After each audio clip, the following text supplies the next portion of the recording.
Welcome back to another Monday Morning Mentoring. Today, I want to talk about the subject of happiness and how we actually have the ability to choose happiness or not. This is a hard one because a lot of times we can get stuck in, well, it's something outside of us, or this circumstance or this situation is not happy, so I therefore am not happy. But I want you to know that happiness is your choice. And I'm going to give you a personal experience when my father, who was my best friend, my mentor, my teacher, was killed when my parents' house burned down. And I remember getting the phone call from my brother and literally collapsing to the floor. And in that moment, the pain was so excruciating. I had no fathomable idea of how I was going to get through the next moment, let alone the next week and all the things that I was asked to do and needed to do and was really required to do for logistical reasons. And it took really focusing my attention and coming to a place of understanding that joy was a choice.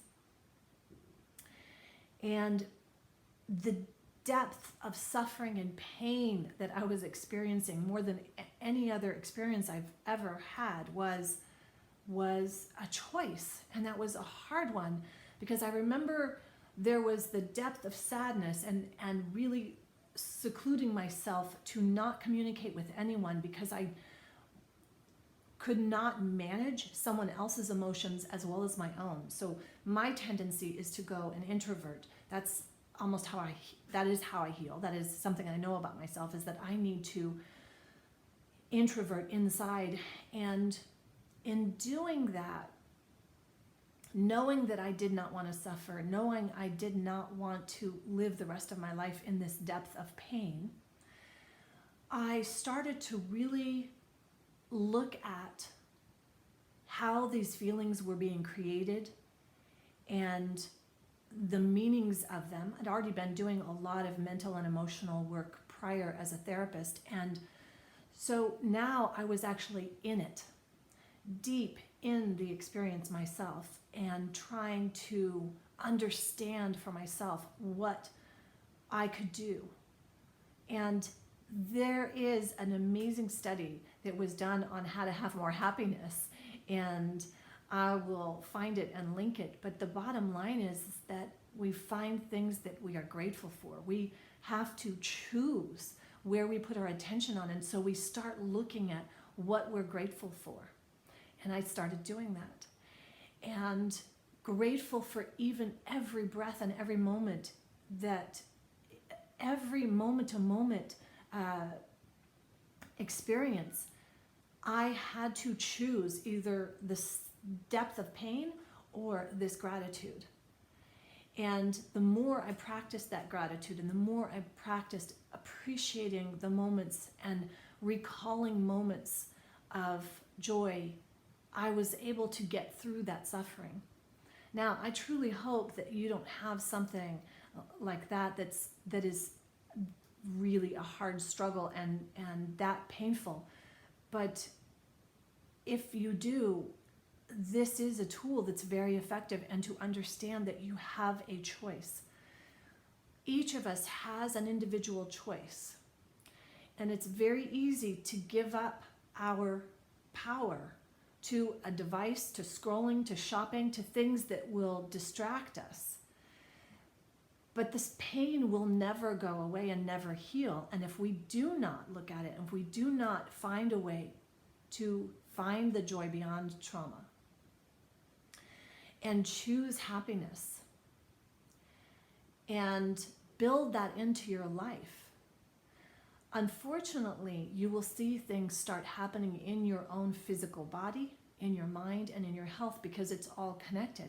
We can't look at happiness as a one-dimensional thing, or look at it as a moment a dopamine hit that has been marketed to us with regards to, finding happiness by buying something in that moment.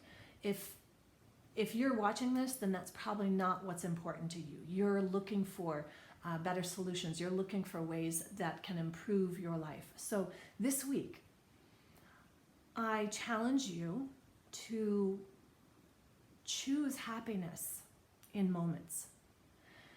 And I'm going to unpack this just a little bit more, because I want to make it clear that I'm not saying to choose to ignore what's really happening, but instead to look at it and to choose happiness. What can you find in this moment? And there are moments, even in the depths of pain, where we can find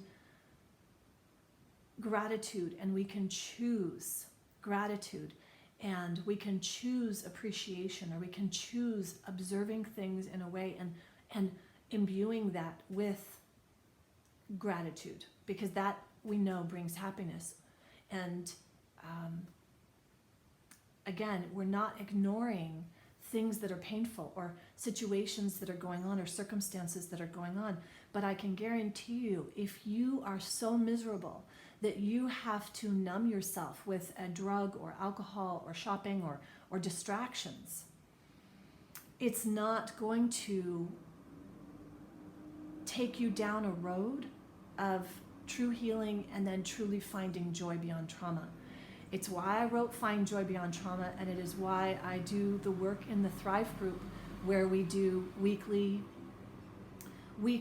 clearing, healing sessions, and then we do strategic work sessions, kind of working through some of the things that we need to actually apply some of these relatively simple tools. But sometimes it gets challenging when you're on your own, or maybe there's layers and layers built in of this. So I hope that helps, and I hope that you will look at some of the ways throughout your week where you can choose more happiness. Peace and blessings.